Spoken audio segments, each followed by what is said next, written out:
Bismillahirrahmanirrahim. Assalamualaikum warahmatullahi wabarakatuh. Alhamdulillahirabbil alamin wassalatu wassalamu ala syamsil mursalin wal qamarin nabiyyin wasidratul muntahal arifin sayyidina Muhammadin wa ala alihi wa ashabihi ajma'in amma ba'du. Ilahi anta maqsudi wa ridhaka matlubi a'tini mahabbataka wa ma'rifatak wa'atini ma'aka abadah.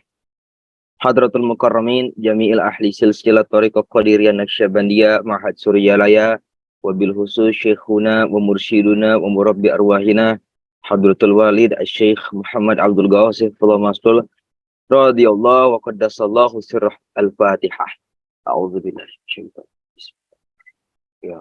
rajim. Siratal ladzina an'amta 'alaihim ghairil maghdubi 'alaihim waladdallin. Al-Mukarramul Karam, para wakil talqin, para mubaligh, ikhwan dan akhwat Thariqah Qadiriyah Naqsyabandiyah Suryalaya Sinarasa yang sedang menempuh hakikat keikhwanan. Alhamdulillah, kembali lagi kita dibisakan oleh Pangersa Abah, oleh Syekh Mursyid untuk berkhidmah terhadap ajaran. Diberikan kita kesempatan kembali untuk memberikan khidmah terbaik kita dalam ajaran. Karena manaqib online ini walaupun terlihat seperti mudah karena gampang diakses. Pakai handphone bisa, tidak harus datang ke tempat manaqib, tidak harus ada transportasi dan akomodasi lainnya, tapi ada akomodasinya, transportasinya manaqib online itu kuota. Kalau tidak ada kuota, tidak akan mungkin sampai kita semua di sini. Sehingga siapapun, bahkan termasuk kita semua di sini, telah dibisakan untuk berkhidmah dengan kuota gitu. Karena sabda Pangersa Abah sendiri, ketika seorang murid itu kita datang ke tempat manaqib itu, kita sedang sedekah gitu. Sedang berkhidmah maliyah kepada ajaran. Nah, karena sekarang zamannya sudah modern, kita berkhidmah kepada ajaran bukan dengan uang, tapi uangnya kita pergunakan untuk membeli kuota yang dipergunakan untuk manaqib online. Dan bahkan petugas-petugas pun di sini semua kebagian hikmah. Ada Ustadz Dedi Antoni ini, alhamdulillah beliau di UK, United Kingdom kalau nggak salah ya Ustadz. Beliau di luar negeri. Kalau tidak ada wadah, oh sudah pulang. Oh ya udah alhamdulillah. Ya mungkin waktu dulu beliau di luar negeri, mungkin di UK sulit ditemukan titik manaqiban. Nah karena ada manaqib online ini, menjadi wadah untuk Ustadz Dedi Antoni untuk berkhidmah kepada ajaran. Jadi begitulah Pangersa Abah dengan kajian rohmaniyahnya. Saya ingat sekali dulu ketika ada yang izin Abah, Wios upami manaqib online, saudara Pangersa Abah, Wios, tidak apa-apa, ulah kayak kok ayam geprek juga online. Alhamdulillah kita dibisakan kembali untuk berkumpul di satu frekuensi, tidak hanya frekuensi internetnya saja sama, tidak hanya berada di satu ruangan saja, tapi Zoom manaqib inilah menjadi wasilah kita untuk menjadikan tempat-tempat yang kita duduki, tempat yang diduduki oleh kita semua yang hadir ini menjadi raudhah, taman surga itu. Karena dalam ajaran Islam itu kita diajarkan sebagai sebuah nilai. Jadi ajaran Islam itu sangat erat dengan yang namanya nilai. Dan kalau sudah bicara nilai, tidak bisa dipakai otak. Tanggalkan otak kalau bicara nilai. Contoh seperti ijabahnya doa kita. Kita sudah berdoa kepada Allah dengan wasilah guru agung kita. Tapi mungkin sampai saat ini ada beberapa doa kita yang belum terkabulkan. Sabda guru agung Pangersa Abah, diijabahnya doa kita itu bukan di waktu yang kita inginkan.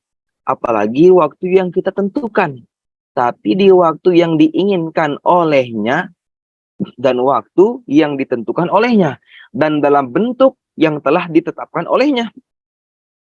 Jadi bisa jadi kita berdoa mungkin, ya Allah berikanlah saya uang 1 juta. Allah mengabulkan doa kita, tapi dengan bentuk yang berbeda. Bentuknya apa? Diberikan kita peluang untuk bekerja. Jadi bukan diberikan kita uang 1 juta, tapi Allah berikan kita peluang untuk bekerja. Yang dengan bekerja ini, Bahkan kita bisa mendapatkan upah 1 juta, bahkan lebih dari 1 juta. Begitulah cara-cara indah Allah Subhanahu wa Ta'ala dalam menjawab doa-doa hambanya. Jangankan kita lah, Nabi saja sekelas Nabi Ismail alaihi salam itu dan Nabi Ibrahim ketika diperintahkan untuk meninggikan fondasi Ka'bah ya. Wa idz yarfa Ibrahimul qawaid wa Ismail. Ketika Allah merintahkan kepada Nabi Ibrahim dan Nabi Ismail untuk meninggikan fondasi Ka'bah, itu diperintahkan untuk meninggikan fondasi Ka'bah. Setelah selesai, Nabi Ibrahim, Nabi Ismail berdoa. Yang berdoa ini bukan ecek-ecek, Bu, Bapak sekalian. Tapi seorang Nabi, Rasul, dan Nabi Ibrahim seorang Abul Anbiya, bapaknya para Nabi. Berdoa dengan Nabi Ismail yang juga Nabi. Di depan Ka'bah ya, jadi luar biasa. Doanya di depan Ka'bah, yang berdoa juga bukan orang sembarangan, Nabi. Mereka berdoa, apa doanya? Rabbana, wahai Tuhan kami, wab'ats fihim, utuslah di kalangan umat-umat yang ada di sekitaran Mekah ini. Rasulam minhum, seorang nabi dari kalangan mereka. Seorang nabi yang asli dari Mekah. Yaslu alaihim ayatika, yang nanti nabi ini akan menyampaikan ayat-ayatmu. Wa yu'allimuhumul kitaba wal hikmah, dan akan mengajarkan kitabmu dan hikmah. Wa yuzakkihim, dan akan mensucikan jiwa-jiwa orang-orang di sini. Apakah doa itu langsung dikabulkan? Tidak. Kenapa? Karena setelah Nabi Ismail punya anak. Yang anaknya yang mukim di Mekah, Nabi Ismail punya anak. Bukan Nabi, anaknya Nabi Ismail. Justru yang punya anak itu adalah dari saudaranya, Nabi Ishak. Nabi Ishak punya anak Yakub. Dan seterusnya itu beranak sampai ke Nabi Isa alaihissalam. Tapi mereka semua yang dari jalur keturunan Nabi Ishak itu tidak tinggal di Mekah. Jadi mulai dari Nabi Ishak sampai ke dengan Nabi Isa alaihi salam itu tidak di Mekah, tapi di Yerusalem, di Bethlehem yang pangersa Abah ziarah, di situ tempatnya. Jadi terdapat kekosongan risalah di daerah Mekah ini. Jadi Nabi Ismail keturunannya tidak ada yang jadi nabi, tapi Allah utuslah Nabi Muhammad SAW langsung yang merupakan keturunan Nabi Ismail. Jadi Nabi Muhammad itu kan Nabi Isa Nabi ke-24 dalam Quran, yang tercatat dalam Quran. Nabi Isa Nabi 24. Nabi Muhammad itu Nabi yang ke-25. Nah, Nabi Isa, dari Nabi Isa alaihissalam itu kan uyut-uyutnya Nabi semua. Tapi Nabi Muhammad tidak ada Nabi. Ya, bapak ayahnya Nabi bukan Nabi. Abdullah bukan Nabi. Abdul Muthalib bukan Nabi. Kan kalau disambungkan Muhammad bin Abdullah. Muhammad anaknya Abdullah. Karena begitulah sebagai tanda sambung nasab. Muhammad bin Abdullah bin Abdul Muthalib bin Hashim. Nah, bin Hashim. Hashim ini uyutnya Kanjeng Nabi. Yang kita suka salawat, Allahumma sholli ala nabiyil Hashimi. Karena Nabi Muhammad adalah cicitnya dari Hashim. Muhammad bin Abdullah bin Abdul Muthalib bin Hashim bin Abdi Manaf bin Qusay bin Murrah bin Kilab bin Ka'ab bin Ghalib bin Fir bin Malik bin Nadar bin Kinana bin Khuzaimah bin Mudrika bin Ilyas bin Izam bin Mudar bin Ma'ad bin Adnan bin Adri bin Adri bin Muqawam bin Tafur bin Tari bin Ya'rub bin Yasyub bin Nabit bin Ismail alaihissalam bin Ibrahim alaihissalam. Jadi keturunan Nabi Muhammad ini merupakan keturunan cicit-cicitnya dari Nabi Ismail alaihissalam. Lihatlah bagaimana luar biasanya Allah mengijabah doa Nabi Ismail, dan lama itu. Ya. Jadi kalau ada doa-doa dari kita semua yang belum terijabah, ya nggak usah protes. Karena Nabi Ismail saja berdoa lama diijabahnya, tapi dengan bentuk yang indah. Makanya sabda Guru Agung Pangarsa Abah, kita itu berdoa bukan untuk meminta, tapi karena diperintah oleh Allah untuk berdoa. Perintahnya mana? Udu'uni astajib lakum. Gimana Allah itu? Berdoalah kamu kepadaku, aku pasti ijabah doa kamu. Jadi kita berdoa ya karena diperintah Allah kita berdoa. Sebagai bentuk apa? Bentuk lambang kita, tanda kita merupakan manusia yang lemah. Manusia yang butuh bantuan. Kita tuh makhluk yang tidak bisa hidup sendiri, harus ada yang membantu, makhluk sosial. Bahkan teori barat juga sudah sepakat mengatakan manusia itu makhluk sosial. Artinya apa ya? Harus berinteraksi dengan satu sama lain. Itu kalau kita bicara nih nilai dalam agama. Jadi kalau sudah bicara nilai, jangan pakai otak. Apalagi ada peristiwa Isra dan Mi'raj. Bukan Isra Mi'raj ya. Isra dan Mi'raj gitu. Kalau mau Mi'raj depannya harus Misro. Jadi Misro dan Mi'raj gitu. Nah, kalau pangersa Abah Isra dan Mi'raj. Kalau mau Mi'raj harus Misro juga. Misro Mi'raj. Kalau mau Isra ya Isra semuanya. Isra dan Mi'rajnya Kanjeng Nabi Muhammad Sallallahu Alaihi Wasallam pada bulan Rajab ini. Yang insya Allah nanti jangan lupa Iwan akhwat sekalian, malam ini ba'da amaliyah maghrib kita akan melaksanakan sholat Rajab pertengahan bulan, malam ke-15 ya. Tuntunannya insya Allah kayaknya sudah ada yang share, mungkin dari grup, kalau belum ada nanti saya yang share. Yang insya Allah silahkan laksanakan di madrasah masing-masing, di tempat di raudhahnya masing-masing. Itu amaliyah kita, amaliyah Rajab. Karena berdasarkan Nabi SAW ketika melaksanakan Isra dan Mi'raj itu diperintahkan untuk sholat, turun, sholat, turun, sholat, turun, sholat. Itulah yang oleh pangersa Abah disampaikan, itulah yang menjadi pedoman kita dalam melaksanakan amaliyah Rajab di bulan ini. Nah, kembali lagi kita bicara tentang nilai. Ya, tadi ya, sebagaimana tadi dalam Isra Mi'raj juga nilainya kan sudah beda. Dari nilai jaraknya sudah beda. Contoh, subhanallazi asra bi'abdihi lailam minal masjidil haram ilal masjidil aqsa. Diperjalankan Nabi Muhammad itu cuma satu malam dari Masjidil Haram ke Masjidil Aqsa.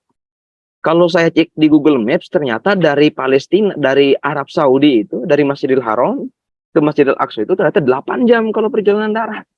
Ini Nabi Muhammad tidak sampai 8 jam, secepat kilat naik buruk.